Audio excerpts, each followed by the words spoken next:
Sérieusement? Quoi? Les soldats de maman, maintenant c'est mes figurines. T'étais pas là? Et donc? Bah, tu veux jouer? Sérieusement?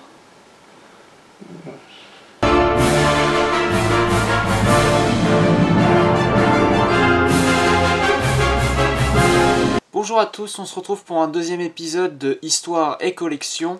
Donc là, un thème qui va vous être plus familier sûrement, Marvel.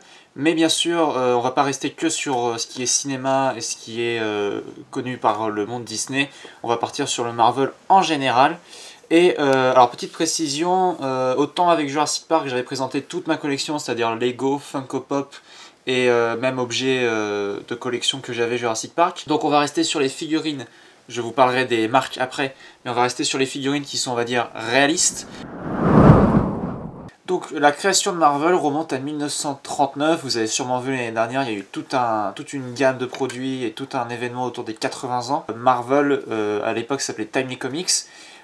Pourquoi en 1939? Parce qu'en 1938, alors c'était pas encore DC Comics, ça s'appelait Action Comics, il y a eu la création de Superman.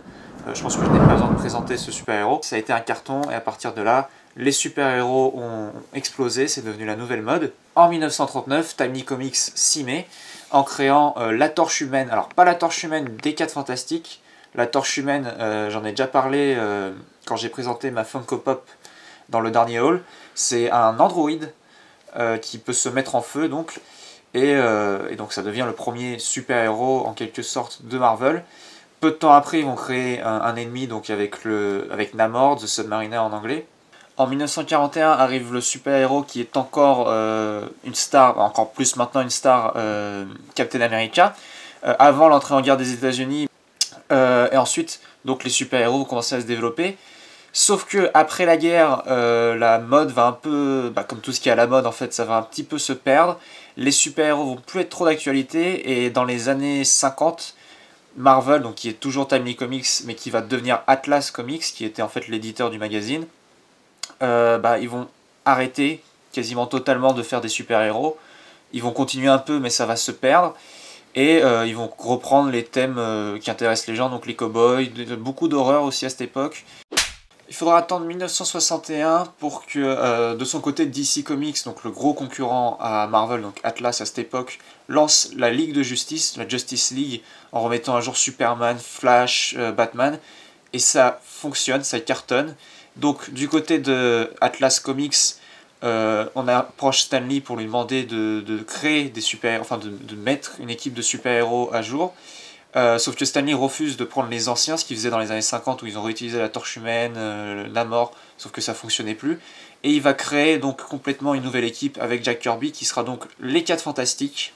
À partir de là, la création de super-héros s'enchaîne. On a Spider-Man qui débarque, on a Iron Man, Hulk, tous les super-héros qu'on connaît en fait à l'heure actuelle, les X-Men qui vont arriver, qui débarquent à la suite. Marvel enchaîne les cartons.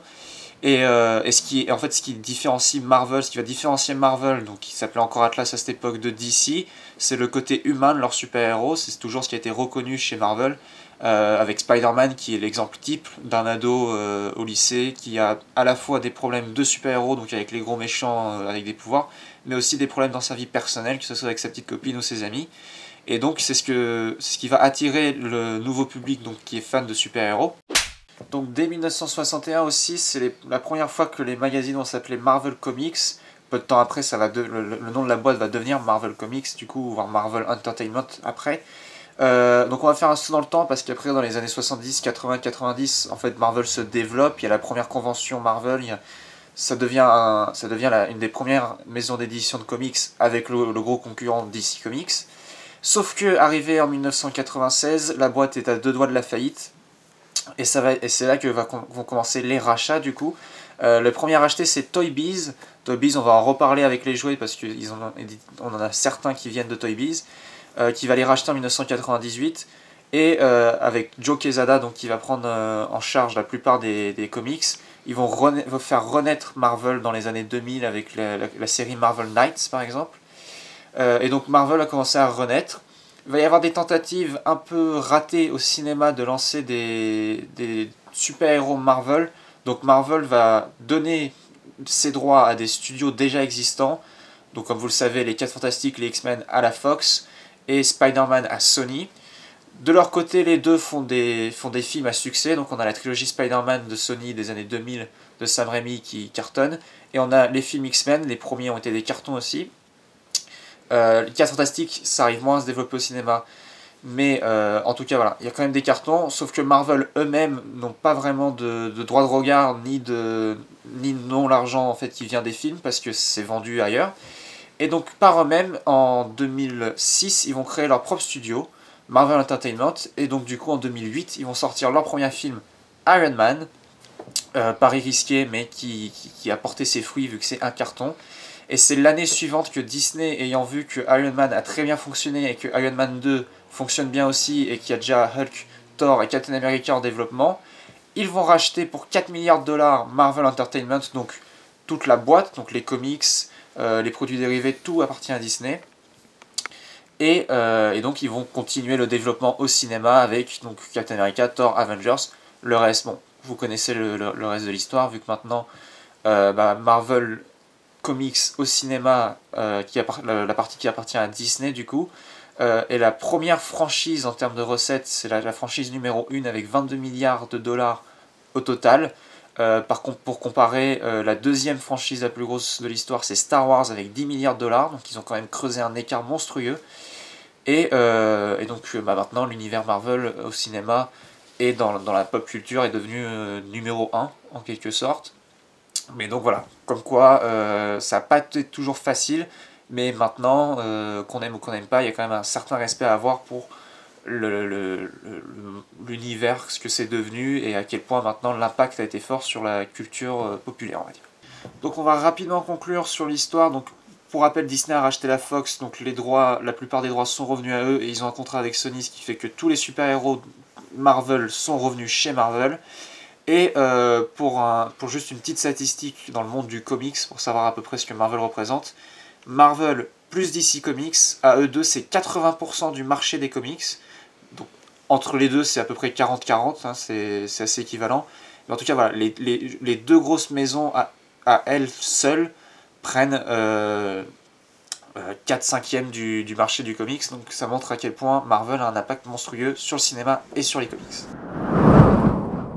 Si vous voulez en savoir plus en détail, bien sûr, avant tout sur Disney+, il y a un documentaire, alors qui est un peu biaisé, parce que forcément ils vont pas parler de la concurrence d'ici, ils vont pas forcément parler de... Il a été fait, c'était pour les 75 ans, donc c'était en 2014, donc il n'est pas non plus d'actualité, mais il est un peu biaisé, mais en tout cas, si vous voulez savoir l'histoire, pas forcément en détail, assez rapide, il la raconte plutôt bien. Et en dehors de ça, il y a ce livre, il me pique mes figurines, donc je lui pique mes livres, il est à mon père. Donc Marvel, écrit par Les Daniels, qui est un des plus grands écrivains autour des comics qui y est. Il a fait le même sur DC Comics que je présenterai bien sûr dans la vidéo qui portera sur ce thème. Et dedans vous avez donc les premières couvertures, vous avez des croquis des premiers. Il y a le croquis d'ailleurs de Captain America fait par Jack Kirby dont je vous ai parlé. Et ça va jusqu'à... Alors ça s'arrête aux années 90, c'était pour les 50 ans.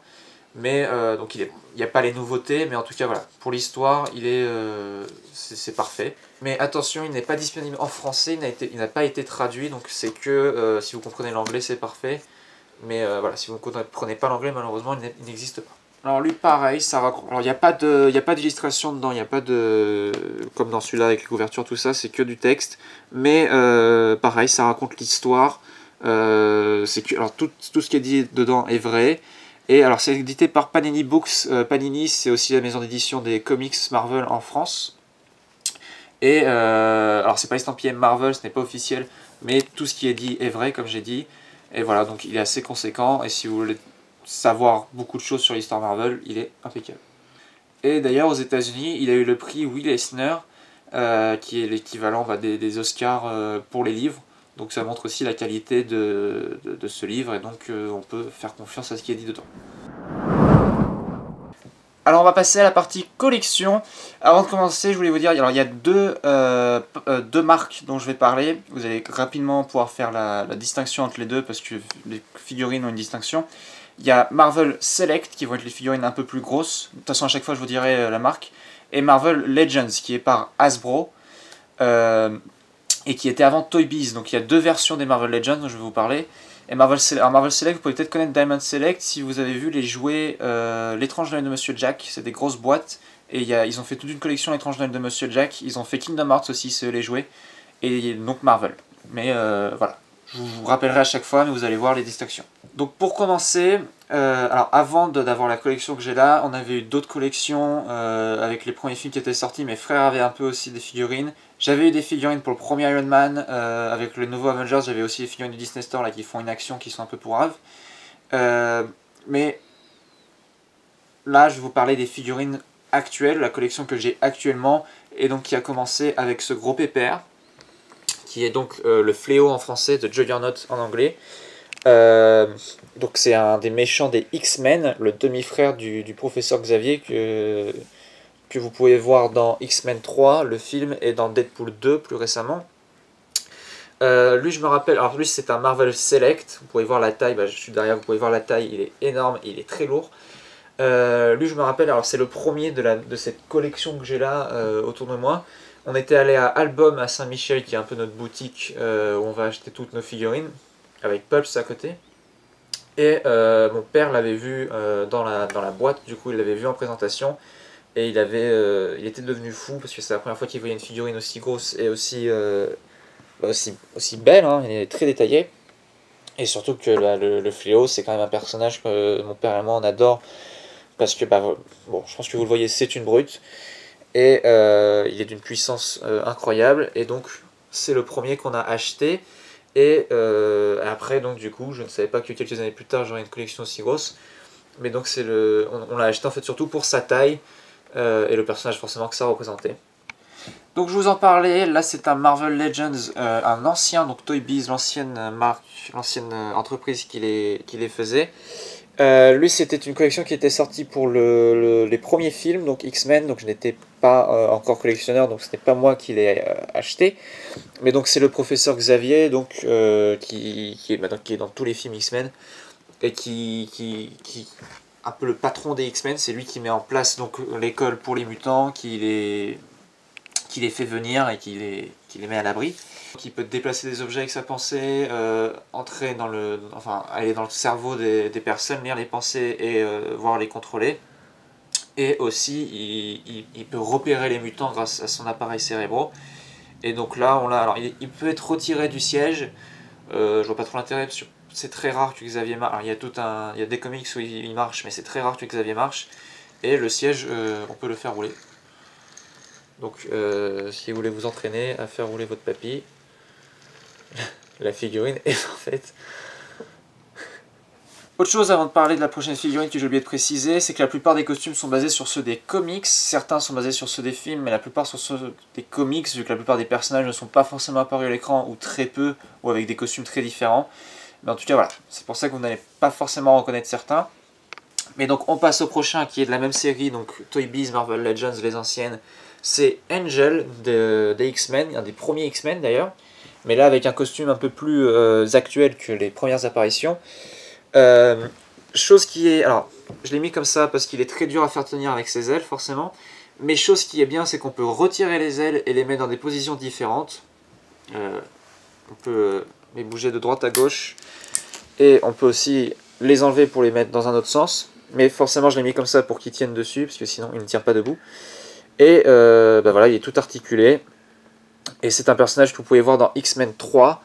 Et dans une autre version, dans X-Men Apocalypse, le film, mais là c'est Archangel, c'est quand il va perdre ses ailes en fait dans les comics et qu'il va avoir des ailes en métal. Donc c'est le même personnage mais qui va devenir méchant, enfin c'est plus compliqué. Mais là voilà, c'est le Angel classique. Alors petite précision, je vous ai dit que Archangel c'est quand il avait les ailes en métal, mais en fait il est déjà devenu Archangel avant. C'est juste que maintenant c'est associé à quand il a les ailes en métal, mais ça c'est venu bien après. Alors, autre X-Men d'origine, il faut savoir que X-Men, il y a eu la première équipe, donc avec Angel, Professeur Xavier et deux des personnages dont je vais vous parler là. Et peu de temps après, il y a eu une nouvelle équipe avec d'autres personnages dont je vais vous parler. D'ailleurs dans la nouvelle équipe il y a un personnage que vous connaissez forcément, enfin après, après il y a eu plein d'autres équipes et maintenant il y en a plein partout. Mais donc dans les premiers personnages, alors là c'est pas leur premier costume mais c'est certains des premiers, on a le fauve, Beast en anglais, et Cyclops en anglais. Alors Beast, le fauve, à l'origine il était encore humain, alors il avait déjà des mains et des pieds très larges, il avait une apparence trapue, déjà une apparence en fait de créature, mais ça c'est après la mutation où il va devenir complètement un fauve en soi en quelque sorte. Et Cyclope, pareil, c'est le costume de quand il va passer à la nouvelle équipe, parce que c'est le seul X-Men en fait avec Professeur Xavier qui va rester dans la nouvelle équipe et qui va devenir le chef d'équipe du coup. Et alors donc Cyclope qui a la visière, donc qui lui permet d'avoir un rayon laser, vu que ses yeux, s'il enlève la visière, ses yeux quoi qu'il arrive ont le laser qui sort. Et Fauve, je pense qu'il a des capacités surhumaines, hein, il se balade, enfin il se déplace comme un fauve, comme un singe, voilà, il peut faire plein de choses. Et les deux sont des figurines Marvel Select, donc que vous pouvez reconnaître parce qu'elles sont un peu plus grosses, un peu plus larges, parce qu'elles sont basées sur une taille qui est, donc en anglais c'est 7 inch, 7 pouces, alors que les Marvel Legends c'est 6 pouces en termes de taille, mais les deux se complètent. Flash spécial, il y en aura un deuxième, vu que j'ai acheté des figurines après le tournage de la vidéo, mais avant qu'elles sortent, donc du coup je vais quand même vous les présenter. Donc toujours dans les X-Men d'origine, on a, alors il a deux noms, c'est Iceberg ou Iceman, il a changé de nom, c'est plus Iceberg maintenant. C'est comme tous les premiers X-Men, c'est un ado qui est donc qui se transforme en glace en fait, qui a donc des pouvoirs de glace avec ses mains. Et comme voilà, il est très jeune, il a souvent des histoires avec Spider-Man par exemple, ou avec d'autres personnages assez jeunes. Et après il y a un de ses grands ennemis qui va apparaître, c'est Pyro, qui est un mutant ennemi qui fait du feu. Mais voilà, c'est un X-Men que j'ai toujours aimé. Vous pouvez voir dans les films X-Men, mais c'est pas une star non plus. Donc on reste dans du Marvel Select. Donc je vous ai parlé donc de la première équipe. Là il y a la deuxième équipe qui est aussi très iconique au niveau des costumes et des personnages, dont un, je pense, celui qui est à droite, que vous allez facilement reconnaître. Donc on a Wolverine, Colossus et Storm, Tornade en français. Donc alors Wolverine, rien à voir, hein, le personnage des comics avec celui que vous voyez au cinéma, donc le Wolverine de Hugh Jackman. Le Wolverine en anglais c'est l'animal qui s'appelle le glouton en français. Et en fait le personnage Wolverine est très proche physiquement, on va dire, de l'animal, parce qu'il est trapu, petit et poilu. Donc pas du tout le personnage qu'on a au cinéma. Et par contre il a le même caractère assez énervé. Et il a donc ses fameuses griffes et son squelette en adamantium et la régénération du coup de son corps.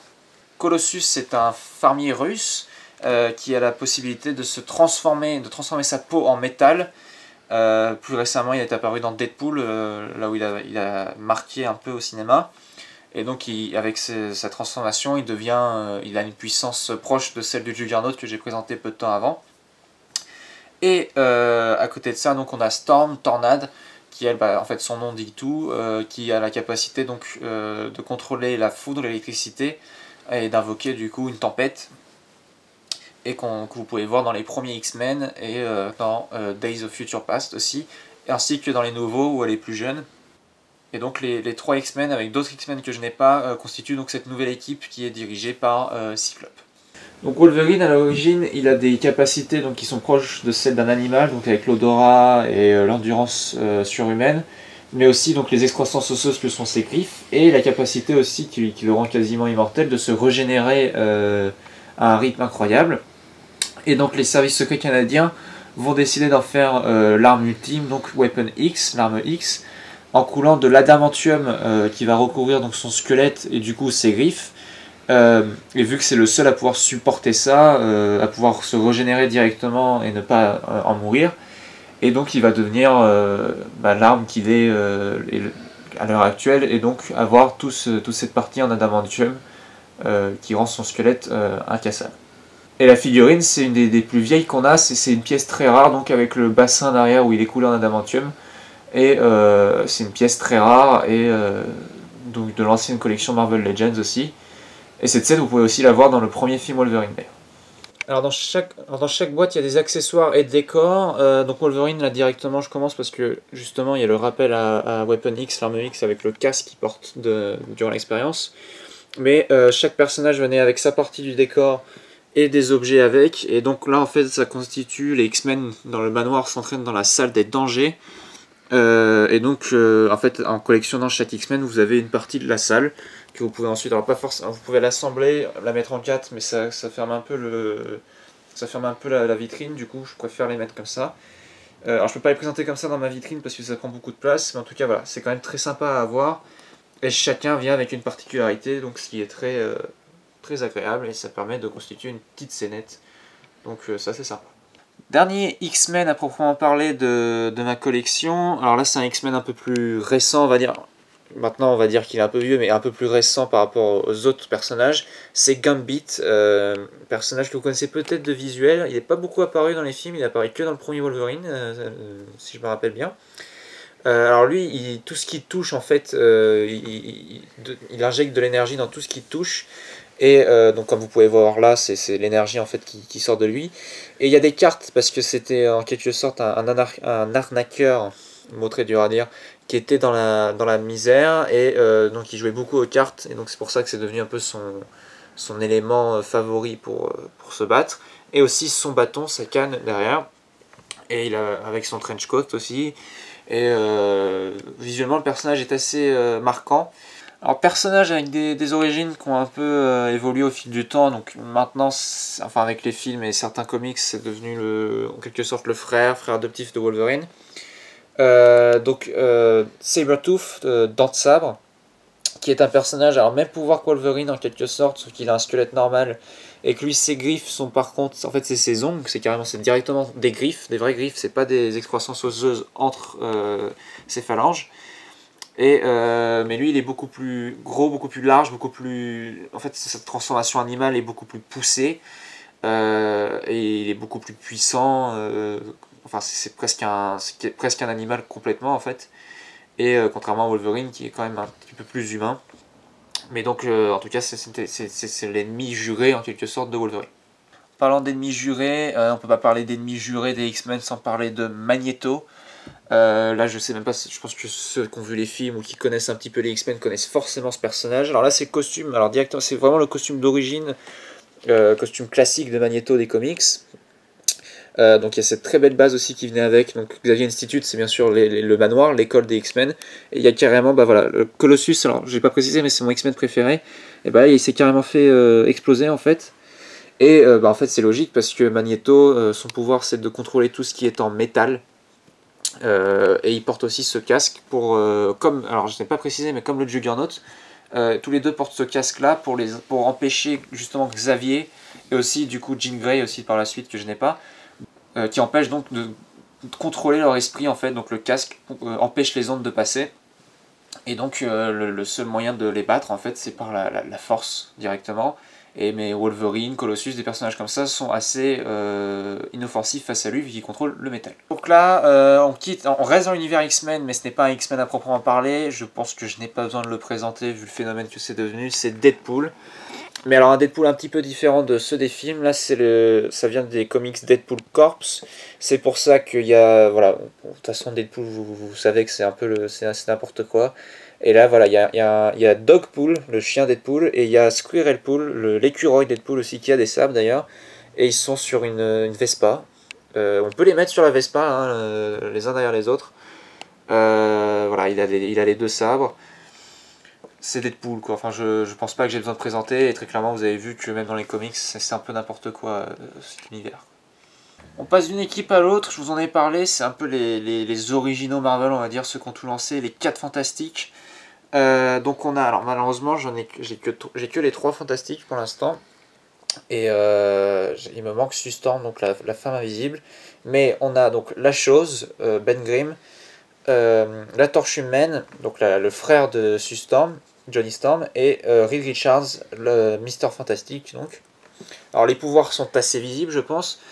Lui, c'est un peu la brute, on va dire. Il est fait de roche, et donc il peut tout casser, on va dire. La torche humaine, il peut se transformer en feu, il peut voler du coup grâce à ça, et donc utiliser plusieurs pouvoirs reliés au feu. Mister Fantastic, donc qui a un corps élastique qui peut... il peut faire toutes les formes en fait avec son corps. Et donc visuellement le plus iconique c'est les bras qui s'allongent. Et donc il me manque la femme invisible, donc il peut devenir invisible. Il y a une petite fierté autour de ces 3 figurines. Alors la chose c'est un Marvel Select, donc ce n'est pas... Alors c'est une pièce rare maintenant parce que c'est un ancien, enfin il date de plusieurs années donc il est dur à trouver. Mais Reed Richards on l'a trouvé donc à Album, je vous ai déjà parlé de cette boutique.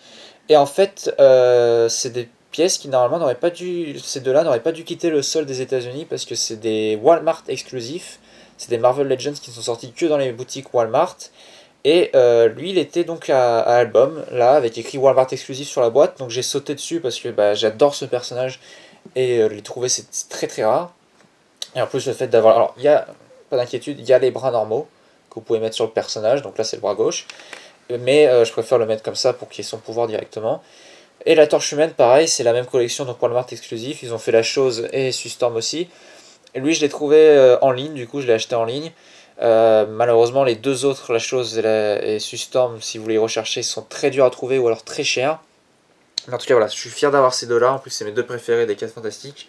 Donc là, on va passer aux ennemis des 4 Fantastiques. Alors là, c'est ennemi, ami. Ça varie entre les deux parce que c'est un personnage qui a été à la fois méchant et héros. C'est un personnage très compliqué. C'est le surfeur d'argent, le Silver Surfer, donc qui est un héros. Alors, héros pas dans le sens OS, mais héros AULT. De Galactus, donc Galactus qui est le dévoreur de mondes, et le Silver Surfer d'argent, est envoyé pour repérer du coup et préparer les mondes à l'arrivée de Galactus. Sauf que les 4 Fantastiques, il va rencontrer les 4 Fantastiques, et bon après il y a toute l'histoire où il va du coup combattre Galactus pour changer, enfin il va changer de camp. Enfin voilà, c'est un personnage très compliqué, il fait ça parce que pour sa famille. Et c'est un personnage très rare aussi à trouver. On peut retirer le surf, bien sûr, on peut le mettre en normal. Mais bon, le plus iconique, c'est bien sûr avec son surf. Autre grand ennemi et un des premiers personnages Marvel dont j'ai parlé, le deuxième en fait, après la torche humaine d'origine, pas celui que je viens de présenter. Namor, donc The Submariner en anglais, qui vient des océans, qui protège en fait les océans. Et donc qui est un des grands ennemis des 4 Fantastiques. Il y a des périodes où il est pas forcément... En fait, il est pas méchant, c'est plus un anti-héros vu qu'il il protège son monde. Donc il a une raison de faire ce qu'il fait. Mais pareil, c'est une pièce assez exclusive parce que il fait pas partie d'une collection pour en parler. C'était juste un one-shot, on va dire, une pièce qui est sortie comme ça, qu'on a trouvé d'ailleurs le même jour que Reed Richards. On a pris les deux en même temps, on s'est dit parfait, les 4 Fantastiques ça commence à bien s'aligner pour que je les ai tous. Et lui c'était une pièce à pas manquer, et c'est un personnage iconique et classique qu'on va peut-être bientôt voir d'ailleurs débarquer dans le MCU. Alors là, niveau décor, Marvel Select, qu'ils ont fait fort. Autre grand ennemi des 4 Fantastiques et même de l'univers Marvel, hein, c'est un des plus grands méchants qu'il y ait. Docteur Doom en anglais, Docteur Fatalis, c'est pour ça qu'il y a le D du coup, vu que c'est un produit américain. La base, c'est carrément un Lego, hein, parce que c'est à monter tout ce qu'il y a dessus. Et le personnage, voilà, il a une armure en métal. Sous sa cape verte, et il a des ambitions de dominer le monde, voir l'univers quand il apprend des êtres cosmiques et tout ce complexe, cet univers complexe. Et c'est un des plus grands ennemis qu'il y ait eu pour les personnages Marvel en général. Alors avant de présenter la suite, derrière moi vous pouvez voir il y a de plus en plus de trous. En fait parce qu'ils sont venus pour se présenter chacun à leur tour, mais après forcément il faut qu'ils retournent sauver ou tenter de dominer le monde. Donc ils sont partis les autres. Mais en attendant il nous en reste plein à présenter. Et donc on va enchaîner avec sûrement une des plus grosses pièces que j'ai. Mais que ce soit figurine Marvel ou non, enfin juste figurine de base, c'est un des plus gros que j'ai, c'est Marvel Select. Je pense que vous l'avez reconnu, nous on le dit à l'américaine, donc c'est Hulk pour ceux qui parlent en francophone. Il vient avec cette base d'un sol éclaté, donc il y a la trace des pieds pour le mettre dedans. Et il est colossal, et je pense que j'ai pas besoin de présenter le personnage, enfin voilà, au cinéma vous l'avez vu. Il a eu les rayons gamma, et il peut se transformer quand il s'énerve en ce gros monstre vert surpuissant. Et dans les comics, d'ailleurs c'est la première apparition de Wolverine. Wolverine est envoyé pour se combattre contre lui. Il y a le combat titanesque qui est repris constamment de lui contre la chose, qui est un combat sans fin en fait, parce que les deux sont quasiment aussi puissants l'un que l'autre. Et par contre, Hulk a aussi ses ennemis à lui. En parlant de Hulk, maintenant au cinéma, c'est un élément essentiel des Avengers. Mais dans les années 80-90, DC cartonnait au cinéma. Bien sûr, il y a les Superman que vous connaissez forcément. Et les Batman de Tim Burton, no comment, qui sont reconnus comme certains des plus grands films de super-héros. Marvel fonctionnait pas du tout. Même il tentait pas beaucoup parce qu'au cinéma, il n'y a pas beaucoup de films des années 80 Marvel. Ou alors c'était tous des bidets. Et c'est que récemment qu'ils ont réussi à fonctionner. Mais en attendant, à la télé, par contre, Marvel, il y avait les séries animées qui sont arrivées après, mais il y avait la série L'Incroyable Hulk, avec le Hulk qui était fait, vu que les effets spéciaux à cette époque-là, forcément, ne permettaient pas d'avoir la créature qu'on a dans les comics. C'était le bodybuilder Lou Ferrigno, qui était peint en vert, du coup, avec une perruque verte. Lou Ferrigno qui apparaît d'ailleurs dans les 2 films Hulk qui ont été faits dans les années 2000. Et c'est une série qui a très bien fonctionné, il y a eu 5 saisons. Donc bien sûr les effets spéciaux maintenant sont datés, mais à cette époque-là, même mon père était assez... La créature, quand il devenait Hulk, c'était assez effrayant. Et ça a très bien fonctionné. Et donc comme quoi, mine de rien, Marvel, même si au cinéma c'était pas top, en termes de séries, ils ont toujours réussi à trouver un moyen de fonctionner, de faire de créer. C'était la première... le début d'un univers qu'ils ont tenté de partager après, mais qui n'a pas fonctionné. Mais bon, maintenant, forcément, ça a explosé. Ennemi juré, alors pas numéro 1, il y en a un autre ennemi juré numéro 1, mais là pareil, en fait c'est directement lui, mais en rouge. C'est Red Hulk, Hulk rouge. Alors la figurine, en fait, est exactement le même moule que le Hulk que je vous ai présenté, si ce n'est la tête qui est différente. Du coup, là, il est très énervé, hein, Red Hulk. Mais sinon, c'est exactement le même corps. Alors ce personnage là il est dans le MCU, il n'est pas encore apparu avec sa transformation, on espère qu'il va apparaître bientôt. Donc en fait Betty Ross, la fille du général Ross, travaille au même labo que Bruce Banner, ils sont amoureux et va y avoir l'expérience et donc il va devenir la créature Hulk Bruce Banner. Et là où Betty Ross, donc sa fille, va continuer d'aimer Bruce Banner et va avoir pitié de la créature, Thaddeus Ross, le général, lui, c'est l'inverse, il veut absolument l'anéantir et il veut plus qu'il y ait de Hulk sur la surface de la Terre. Sauf qu'au bout d'un moment, n'arrivant pas avec l'armée, avec ses armes, tout ça, il n'arrive pas à arrêter Hulk. Donc il va faire l'expérience sur lui-même et avoir les rayons gamma, et donc du coup il va devenir une version de Hulk encore plus énervé et à certains moments encore plus puissant, parce qu'en fait il ne se retient pas du tout, il se laisse aller complètement, il n'essaye pas de battre ce monstre. Et donc ça donne à des combats assez incroyables. Et après il y a des comics où, comme Hulk, il aura sa conscience, il aura la conscience du général et la force, enfin il aura le corps de Hulk. Mais à l'origine, voilà, c'est un ennemi impitoyable pour Hulk. Alors le personnage que vous avez pu voir au cinéma dans l'Incroyable Hulk, mais visuellement qui n'a rien à voir dans les comics, c'est l'Abomination. Je pense que le nom parle de lui-même. Alors dans les comics, c'est une créature amphibienne en fait. D'ailleurs il a des... Alors bon, là, ça se voit pas trop sur la figurine, mais il a des palmes entre les doigts et les orteils. Et vous pouvez voir les oreilles même qui rappellent énormément les amphibiens. Et pareil, c'est même puissance, voire encore plus puissant que Hulk à certains moments. Et alors il y a cet accessoire en fait qui permet, il y a un trou en fait, ça permet de mettre, il y a un petit décor, une petite photo, mais ça faisait même pas la taille de la figurine, donc ça servait à rien de la garder. Et je préfère m'en servir comme s'il avait pété un mur ou quelque chose comme ça. Mais voilà, c'est le général c'est le soldat Blonsky qui va avoir le même sérum qui va être injecté par la même effets que Hulk, et du coup qui va devenir cette machine de guerre, mais qui après va prendre son indépendance de l'armée et qui va devenir un ennemi impitoyable. Alors si on leur parlait des combats contre Hulk, on peut pas oublier bien sûr le Iron Man, le Hulkbuster. Alors lui, forcément, vous l'avez vu au cinéma, il a marqué le coup dans Avengers 2. Là, c'est le Hulkbuster des comics, une des premières apparitions. Et d'ailleurs, la figurine est plus petite que la figurine de Hulk, contrairement au Hulkbuster qu'on a maintenant où il est plus grand, il est au-dessus de Hulk pour justement le battre. À l'origine, dans les comics, il était plus petit. C'est une armure qui est plus petite. Et d'ailleurs, sa première apparition, il apparaît juste à la fin du comics. En fait, c'est le comics d'après où ils vont se battre. mais c'est un des combats classiques et qui est constamment repris maintenant dans les comics et au cinéma. Et forcément, avoir la figurine, c'est génial pour les mettre en scène. Et donc c'est une armure d'Iron Man classique, mais encore plus puissante et encore plus lourde pour du coup forcément battre Hulk. Alors là par contre il est tout droit sorti des films, Infinity War plus précisément, c'est Iron Man. Donc voilà, c'est la tenue qu'il a dans le film en fait. Très sympa Marvel Legends d'avoir mis des effets de blaster que vous pouvez mettre sur les mains ou sur les pieds si vous voulez, si vous le faites tenir dans les airs. Bien sûr il y a aussi les mains avec les poings fermés.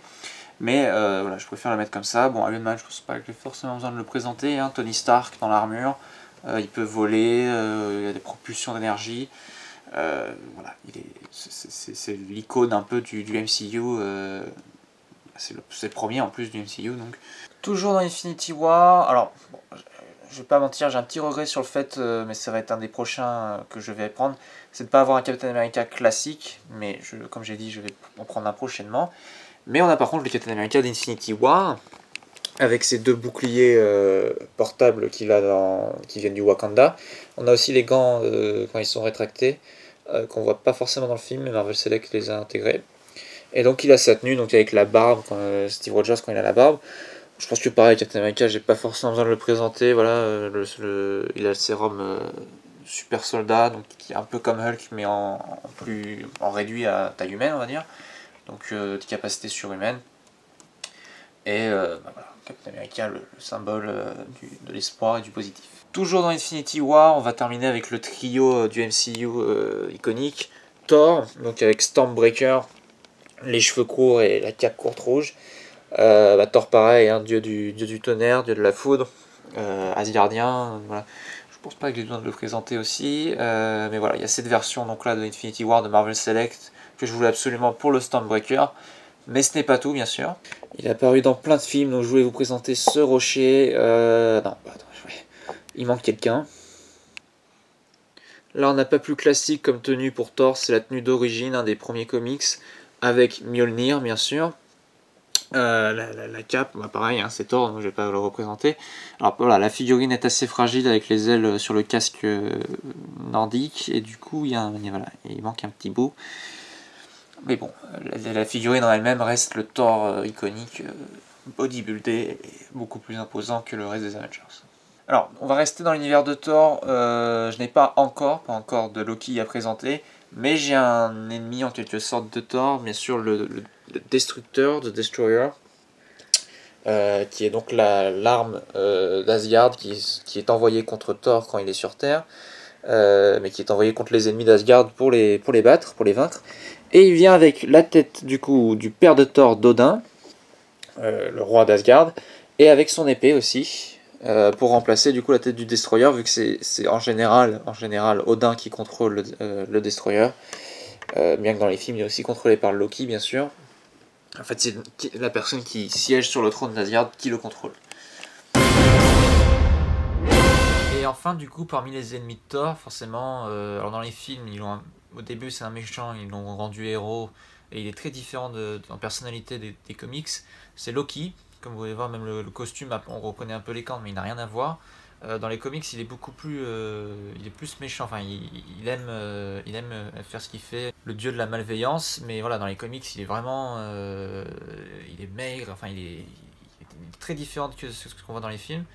Et du coup, il me manquait. Et, la version comics est super belle, la figurine en plus. Et il a même l'épée en plus pour se battre. Donc, c'était parfait. Bien qu'il soit apparu tard dans les MCU, dans les comics, dans les premiers comics Avengers, c'est deux des Avengers principaux. On a Ant-Man et la Guêpe. Alors dans les comics, c'est Giant Man à ce moment-là, Ant-Man. Mais c'est Hank Pym, alors là c'est Scott Lang bien sûr. Et alors très sympa, avec la Guêpe, on avait le petit Ant-Man et la petite Guêpe aussi, pour les poser. Mais donc bien sûr, voilà, on a la Guêpe de Ant-Man et la Guêpe et le Ant-Man. Alors ça c'est le Ant-Man du film de 2015. C'est pareil, costume des films. Et alors ce qu'il faut savoir alors bien sûr donc les deux mais le pouvoir c'est se rétrécir. La Guêpe a les ailes amovibles, enfin on peut les bouger du coup de haut en bas, et elle a deux paires séparées, donc ça c'est très très bien fait. Et ce qu'il faut savoir c'est que dans les comics, on va enchaîner du coup directement sur lui, Là où dans les films, Ultron est créé par Bruce Banner et Tony Stark avec Jarvis, dans les comics, c'est Hank Pym, donc le Ant-Man d'origine, qui va créer Ultron. Et donc on va enchaîner directement sur lui. C'est très flippant vu comme ça, hein, mais avec Ant-Man, vous pouvez mettre la tête de Paul Rudd, qui est plutôt ressemblante pour le coup pour une figurine. Et voilà, vous pouvez changer et la mettre sur le costume. Là, c'est très flippant vu comme ça, mais ça rend plutôt bien avec le costume. Donc Ultron, alors là c'est pas voilà, c'est le costume d'origine des comics, pareil très différent hein, de celui qu'on voit. En fait dans le film il ressemble plus aux sbires d'Ultron, les petits robots, qu'à Ultron lui-même. Et d'ailleurs en parlant d'Ant-Man et la guêpe, à terre vous avez dans leur costume d'origine Ant-Man et la guêpe qui se fait carrément piétiner quand on met Ultron dessus. Et il y a même les flèches de Hawkeye dont on va parler juste après. En tout cas voilà, Ultron, robot, intelligence artificielle ultime créé par Hank Pym et qui veut dominer le monde avec son armée de robots. Donc justement, on parlait de Œil de Faucon, Hawkeye, dans son costume d'origine aussi. Alors là, voilà, on est à l'extrême opposé de ce qu'il y a dans les films. C'est clair qu'à adapter, c'est un peu compliqué. Il est sur... Alors voilà, on a la flèche qu'on peut retirer avec la guêpe dessus, qui est une image classique des comics, qui a été reprise au cinéma avec Ant-Man dans Civil War, d'ailleurs. Et à terre, on a voilà, Ultron qui s'est fait battre. Donc par les Avengers. Et Hawkeye, archer sans concurrence. Voilà. Alors là pareil, on reste dans les costumes des comics, lui vous le connaissez aussi, c'est Doctor Strange. Marvel Select, ils ont mis une base avec on peut croire que c'est une partie du Sanctum Sanctorum ou un endroit où voilà, il peut faire ses invocations. Donc voilà, costume du comics à fond. Il y a même, alors on peut le retirer, hein. L'œil d'Agamotto fermé et en dessous ouvert. Voilà, on peut retirer le collier, je l'ai mis comme ça pour qu'il soit fermé constamment. Et donc voilà, sorcier suprême, pouvoir magique et de sorcellerie, qui est un élément iconique du cinéma. Alors là, c'est le phénomène que c'est devenu Black Panther. Donc là c'est le costume du film, hein, première apparition dans Civil War bien sûr. Alors dans les comics par contre il est apparu pour la première fois dans les 4 Fantastiques. C'était un personnage secondaire qui venait les aider avant d'avoir sa propre série de comics. D'ailleurs son premier costume n'a pas grand chose à... Enfin il a le même principe avec les formes de panthère, mais il avait une cape carrément. Et donc avec son costume il a des capacités surhumaines. Et voire même maintenant, ils explorent carrément le fait qu'il peut, l'énergie cinétique qu'il ingère, donc l'énergie de mouvement, il peut la ressortir dans des sortes de vagues d'ondes encore plus puissantes. Donc voilà, c'était un personnage à avoir pour compléter les Avengers. Alors vous savez peut-être, si vous avez suivi la chaîne depuis un moment, il y a eu une passe Captain Marvel pour moi, qui a toujours, hein, je l'aime toujours énormément, mais voilà, quand le film est sorti, j'étais très très fan. Forcément, l'anniversaire qui a suivi, j'ai eu la figurine pour compléter ma collection. Elle est top en plus parce qu'il y a même, comme dans le film, la version où elle est masquée avec les cheveux à l'arrière. Et voilà, Captain Marvel qui a des pouvoirs cosmiques incroyables. Et le grand amour pour moi, donc c'était nécessaire de l'avoir. D'ailleurs, à l'origine, Captain Marvel, dans les premiers comics, c'est un homme, c'est un personnage masculin, mais qui va mourir du cancer au bout d'un moment. Et alors après il y a eu plusieurs Captain Marvel, dont Monica Rambeau, qui va apparaître en Captain Marvel dans les prochaines, dans les prochaines années au MCU. Enfin peut-être pas en Captain Marvel, mais elle va apparaître en tout cas adulte dans les prochains films du MCU. Et le personnage de Marvel qui est joué par Jude Law, dans les comics, Marvel c'est le nom du du Captain Marvel d'origine qui est revenu après. Et donc peut-être que ça laisse penser qu'un jour on aura aussi le Captain Marvel masculin, pas forcément un personnage principal, mais qui sera dans le MCU. En tout cas voilà, il y a beaucoup de Captain Marvel et ça fonctionne jamais très bien, donc il faudra voir jusqu'à où elle va, la nouvelle. Alors attention, quand ça fonctionne pas très bien, je parle pas au cinéma, là où le film a fait le milliard de dollars et que c'est un carton, je parle en comics. D'ailleurs il y a encore une nouvelle, c'est même plus celle qui est au cinéma maintenant, c'est encore une nouvelle, Miss Marvel. Donc voilà, c'est un personnage assez compliqué Ils ont réussi à l'adapter, mais au comics ça reste assez compliqué à le faire fonctionner. En parlant de phénomènes cinématographiques et culturels maintenant, mais en termes de comics qui ne fonctionnent pas du tout, alors là vraiment c'est le plus bas je pense en termes de vente pour Marvel. On a bien sûr les Gardiens de la Galaxie, plus besoin de les présenter. Dans leur costume de comics, donc on a Gamora. Gamora qui venait aussi avec cette petite dague d'ailleurs, qu'on peut changer dans sa main. Drax, juste à côté. Donc là, vous voyez que la version des comics est plus colorée quand même. Groot, juste derrière, qui est en termes de hauteur la plus grande figurine que j'ai. Marvel, bien sûr. Star-Lord, qui est en termes de comics le plus proche des costumes des films. Et qui a aussi le visage sans le masque. Alors bien sûr, c'est pas Chris Pratt, vu que c'est celui des comics. Et tout en bas, bien sûr, on a Rocket Raccoon, qui est très proche aussi des comics, mais bon, c'est un raton laveur, donc on ne pourrait pas non plus rater. Et voilà, et les 5 venaient avec une partie de la base. Alors Groot et Rocket sont vendus ensemble, bien sûr, et les 5 venaient avec une partie de la base qui s'assemble, du coup, pour faire cette grande base, qui n'a pas de pic, par contre, du coup, pour les poser dessus, c'est compliqué. Mais voilà, on a l'équipe au complet. Toujours dans les gardiens, alors j'ai oublié, il venait avec le Thor d'Infinity War, c'est le Groot d'Infinity War, Groot ado, qui vient avec sa petite console sur laquelle il joue tout le temps pendant le film. Et il venait dans la même boîte parce que forcément Stormbreaker en fait c'est une partie de Groot en quelque sorte. Et vous pouvez voir, même si c'est la version des comics, on peut avoir du coup plusieurs Groot. Il me manque bébé Groot et j'aurai tous les états de Groot dans les films en fait. Mais en tout cas voilà, c'est super sympa de l'avoir. Il est super détaillé en plus le Groot ado. Alors là, tout droit sorti des comics Infinity War, les comics d'origine. Thanos et la Dame Mort, Lady Death. Parce que dans les comics, contrairement à dans les films où c'est pour des raisons très bonnes, hein, parce que sa planète est morte, tout ça, dans les comics en fait il est juste, c'est le Titan fou et il veut impressionner donc la mort en prenant les pierres de l'infinité, en faisant le plus de morts possible pour l'impressionner parce qu'il en est amoureux. Sauf que la mort n'a toujours besoin de plus. Et Thanos du coup, on a le gant donc avec les pierres de l'infini, on a aussi le gant normal. Bon, c'est plus intéressant de mettre le gant avec les pierres de l'infini. Et est-ce que j'ai besoin de présenter Thanos? Je ne pense pas. Voilà, il a des pouvoirs d'être cosmique, il est surpuissant. Et il est constamment en train d'impressionner la mort, ça va le rendre fou. Et vous savez, la fin après, c'est pas exactement comme dans les films, mais il y a beaucoup de choses qui ressemblent. Pareil, un des premiers personnages Marvel, quand il y a eu l'essor dans les années 60, Daredevil. Donc son costume le plus iconique rouge avec sa canne qui se sépare en bâton. Derrière on a le haut d'un clocher, Daredevil c'est très christianiste, la religion joue un gros rôle pour le personnage de Matt Murdock, qui est donc un super héros aveugle mais qui va développer ses autres sens à un niveau exceptionnel et donc s'en servir pour combattre le crime. Bien sûr il va s'entraîner dans différents arts de combat.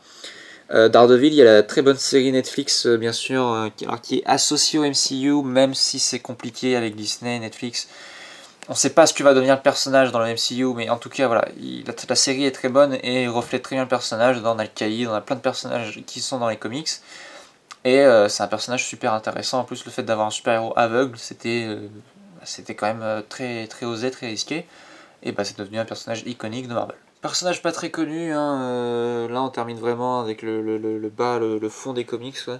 Spider-Man, bien sûr c'était de l'ironie pour ceux qui ne comprennent pas forcément ce que c'est. Spider-Man dans son costume classique des comics, donc là il n'y a pas plus classique comme costume, bien sûr c'est celui qui est adapté à l'écran maintes et maintes fois. Et il venait avec un décor que je vais présenter après pour le coup, parce que il reviendra après, mais en fait il venait avec un méchant, mais les méchants viendront après. D'abord je vais vous présenter d'autres costumes de Spider-Man.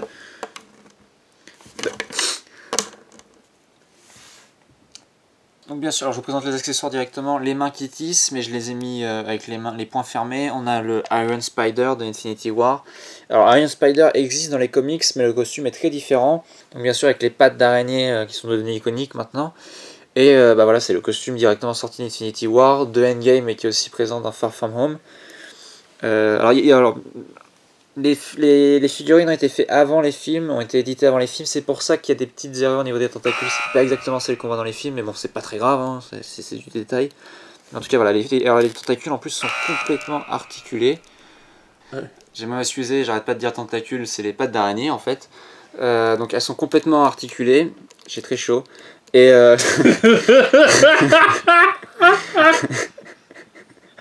Pourquoi il y a ça d'un coup? J'ai très chaud. J'en peux plus. 3 heures de tournage. Figurine. J'en ai marre. Et donc on peut vraiment les bouger dans tous les sens. Donc ça c'est génial pour Spider-Man. Donc bien sûr pour rappel on peut mettre les mains à la place pour le mettre en position de tissage. Alors je n'ai pas encore présenté là d'où vient le costume de Spider-Man, mais c'est le Spider-Man symbiote, donc noir, qui vient de Venom. Venom je vais le présenter après. Et on a à côté Kraven. Alors en fait je les ai mis ensemble. On a le visage explosé de Peter Parker par terre.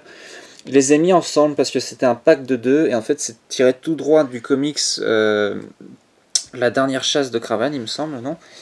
Et en fait Kraven donc est un chasseur qui veut la proie ultime qui est Spider-Man forcément. Et dans ce comics là il va enfin la voir au bord de la mort. Enfin voilà, je vais pas vous voir tout le comics, mais c'est un comics très assez violent. Et du coup dedans Spider-Man est en symbiote, donc avec le symbiote de Venom. Et donc là on a Kraven avec son fusil, sa lance, et bien sûr le costume avec la tête de Simba. Je rigole, hein, c'est un lion normal. Mais voilà, c'est le costume iconique de Kraven et Spider-Man symbiote. J'en rêvais depuis des années de l'avoir. Donc le méchant dont je vous parlais, c'est Electro, quand je parlais du Spider-Man classique. Electro qui apparaît dans Amazing Spider-Man 2, mais c'est une version plus récente que j'aime moins. Là c'est le costume d'origine, dur à adapter à l'écran forcément, mais voilà, il manipule l'électricité. Et d'ailleurs on a ces pylônes électriques, et donc il venait dans un pack de 2 exclusif au Disney Store, avec Spider-Man classique, donc parfait parce que j'avais un ancien petit, et là c'était parfait de l'avoir à la taille de mes figurines. Et en plus c'est Electro qui est un méchant absolument iconique de Spider-Man. Et en plus avec les pylônes ça fait un décor génial. Et donc c'est génial d'avoir les deux comme ça dans un combat classique. Batman a Joker chez DC, Spider-Man a le Bouffon Vert. Alors là, plus iconique on ne fait pas. Alors très différent, hein, c'est le costume classique des comics. Il est apparu dans Spider-Man, la trilogie originale, en 2 versions. Et il est apparu dans Amazing Spider-Man 2 dans une version un peu plus différente. Mais là c'est vraiment le Green Goblin, le bouffon vert classique. Alors on peut le retirer bien sûr de sa machine volante et l'avoir en figurine normale. On peut retirer la sacoche aussi. Et il y a une deuxième main du coup avec les citrouilles bombes iconiques du bouffon vert. L'autre main a déjà l'autre. Et on a aussi cet effet sous la machine en flamme du coup pour le poser qui est juste génial. Et voilà, c'est plus classique, on ne peut pas pour Spider-Man. Alors lui, je viens de le présenter dans le haul, c'est la dernière acquisition dans cette collection Marvel Legends, c'est le vautour, que vous avez vu dans Spider-Man Homecoming, version assez différente. Là c'est le costume classique aussi des comics, et il y a aussi l'autre tête du coup, ça je voulais raconter dans le haul quand il va aller en prison. C'est un personnage plus jeune qui va enfin c'est mon père qui l'a raconté, qui va prendre le relais du vautour. En tout cas voilà, alors on peut même retirer les ailes. Elles sont en 2 parties sur le bras et on peut les retirer. Mais bon, le vautour en général a ses ailes. Et c'est une pièce géniale à poser avec Spider-Man. Ça fait un combat classique pareil. PPR de chez PPR, le Rhino. Là pareil, hein, plus classique on ne peut pas. Le costume d'origine, ce n'est pas un robot. Hein, je préfère cette version où c'est juste super gros en fait. Et il a un costume de Rhino intégré à sa peau. Et c'est un des ennemis, alors il n'est pas très futé bien sûr, il est très animal, très brut, mais c'est un des ennemis classiques de Spider-Man. Et d'ailleurs pour ceux qui ne sauraient pas, les ennemis de Spider-Man, alors l'équipe change souvent avec des nouveaux méchants qui viennent, qui rejoignent, mais les Spider-Man, les méchants à un moment vont s'allier et vont créer les Sinister Six. Et l'équipe d'origine avait donc le Bouffon Vert, le Vautour, le Rhino et d'autres que je vais présenter. Mais bon, ça change constamment. Kraven a déjà été dans les Sinister Six. Enfin, ça change constamment. Mais c'est les méchants qui ont le même but de tuer Spider-Man qui vont s'allier pour tuer Spider-Man en même temps plusieurs. Et le Rhino en a fait partie. Là, pareil, costume. Alors, c'est pas le tout premier costume, mais c'est un costume très ressemblant à celui d'origine. C'est Scorpion qu'on devrait voir apparaître dans le MCU bientôt. Là, pareil, on reste dans le bestiaire de Spider-Man. Chose très intéressante avec cette Marvel Legends, c'est que la queue en fait est très amovible, c'est un fil à l'intérieur dur, et donc on peut vraiment la bouger dans tous les sens et la faire basculer, la poser dans plusieurs sens. Et derrière, comme dans les comics, il y a cette grosse partie là où est attachée la queue. Et c'est vraiment à poser, c'est vraiment super fun avec Spider-Man. Pack accessoires Walking Dead, si vous voulez des bras, des jambes coupées, c'est parfait. Non bon, toujours de l'ironie, je sais qu'il y en a qui sont durs à capter, mais voilà. c'est l'homme sable, personnage très respecté dans Spider-Man 3 d'ailleurs. Même la tenue, hein, le costume est parfait. Mais en fait, au lieu de mettre les jambes, j'ai mis cette sorte de tempête de sable qui tourne autour de son corps. Et en fait, je vais pas enlever les jambes parce que c'est très dur à mettre. Et on a aussi cette massue avec des pics et aussi là cette sorte de rouleau compresseur qu'il a sur le bras. C'est génial, même s'il y a des mains super, c'est très dur à enlever. D'ailleurs, la massue, il me semble, ne tient pas très bien. Donc voilà, c'est très dur à mettre en plus parce que ça pique. Donc faites attention si jamais vous l'achetez, si vous avez des enfants, ça pique, ça pique. Mais c'est voilà, pareil, un des ennemis classiques de Spider-Man. Et ils en ont fait. Alors il y a le soc quand il a les jambes normales en sable, qu'on peut même mettre en dessous, mais bon, ça rend moins. Mais voilà, ils en ont fait une figurine absolument géniale. Et donc ça, quand je l'ai vu, je me suis dit ok. Alors lui, vous le venez de voir au cinéma, et pour le coup, dans Spider-Man Far From Home, ils ont vachement respecté son costume, c'est Mysterio. Donc le classique, les gens appellent ça l'aquarium maintenant sur sa tête. Il a les bras, il a les yeux au niveau de la cape. Là, c'est le costume classique des comics, mais en soi, celui du film est très ressemblant aussi. Et voilà, pareil, c'est un ennemi classique de Spider-Man. Alors ceux qui l'ont vu au cinéma, vous avez compris. Mais en fait, le personnage, c'est pas de la magie. En fait, on dirait Doctor Strange à première vue, les mêmes effets, les mêmes pouvoirs. Mais en fait, c'est juste que c'est un pro des effets spéciaux et des cascades. Et du coup, avec ses effets spéciaux et ses cascades, il va faire comme si c'était un grand sorcier. Et c'est un ennemi impitoyable de Spider-Man parce que c'est très dur de voir par-dessus, par-delà ses illusions. Il était déjà apparu dans Spider-Man 3, mais c'est devenu une plus grosse star grâce à son film qui a très bien fonctionné, c'est Venom. Donc je vous en ai parlé avec le costume symbiote. Là, c'est le symbiote d'origine, donc il vient d'une autre planète. Et Eddie Brock va être pris dessus. Alors, là, comme vous pouvez voir, il y a énormément de bras. Tout peut être bougé, même les têtes, il y en a 2 qui peuvent être bougées. 4, pardon, excusez-moi. Plus la tête classique qu'on peut changer, on peut mettre la tête, le fameux sourire classique de Venom, ça c'est iconique. Et la version aussi avec une partie Eddie Brock, une partie Venom qui est en train de reprendre le dessus. Mais bien sûr, celle avec la langue, pour moi, c'est la plus iconique. Et on peut enlever la partie, arrière avec les têtes et des bras. Et on peut aussi enlever les 2 bras qu'il y a sur les bras pour faire un Venom plus classique. Comme vous pouvez voir, il y a même à l'arrière, donc il y a le trou bien sûr. Non, il n'y a pas de trou, pardon, excusez-moi, oui, ça s'enfile. Donc ça, c'est encore mieux. Et les mains aussi, on peut les remplacer par des points normaux. Au lieu de mettre ces grosses mains, mais moi je préfère, ça fait beaucoup plus horreur. Et donc voilà, c'est une figurine assez exceptionnelle avec tout ce qu'elle nous présente comme différents Venom. Alors là où Venom peut être gentil, il va même être gentil à certains moments avec Agent Venom et d'autres personnes, il va même travailler avec Spider-Man. Et justement, il va travailler avec Spider-Man pour battre celui-là, c'est Carnage, qui est un serial killer. Et alors là, il va être dans la même, quand Eddie Brock va être arrêté et mis en prison, il va être dans la même cellule que Cletus Cassidy. Qui est donc un serial killer, et le symbiote va se balader et va aller sur Cletus Cassidy et qui va créer Carnage, je pense que le nom dit tout. Et comme vous pouvez voir avec les accessoires, donc là on a la tête de Cletus, normal. Là on a une version de Carnage qui vient de Marvel Now, qui est des comics un peu plus récents, donc je suis moins fan au niveau visuel. On a des mains qui ressemblent énormément à Freddy Krueger, qui sont très flippantes. J'ai préféré lui mettre la faux et de l'autre côté une sorte d'épée, c'est monstrueux. Et il y a aussi les symbiotes, on peut retirer d'ailleurs tout, on peut retirer là, les petits filaments de symbiote. Il y a aussi ces versions là qui sont peut-être plus à mettre sur les mains pour faire comme de la toile. Et dans sa première apparition, Carnage, Venom va travailler avec Spider-Man pour l'arrêter parce qu'il est inarrêtable, vu que autant Venom peut se contrôler et se calmer, Carnage c'est un serial killer à l'intérieur, donc forcément il adore pouvoir faire ce qu'il veut avec son symbiote. Et c'est un des personnages les plus inarrêtables, et visuellement, personnellement c'est un de mes personnages préférés et mon méchant préféré de Spider-Man. Et visuellement il est iconique, et la figurine ils en ont fait un truc de malade avec tout ce qu'elle nous donne. Donc forcément quand on l'a vu avec mon père on était là, waouh, là c'est quelque chose.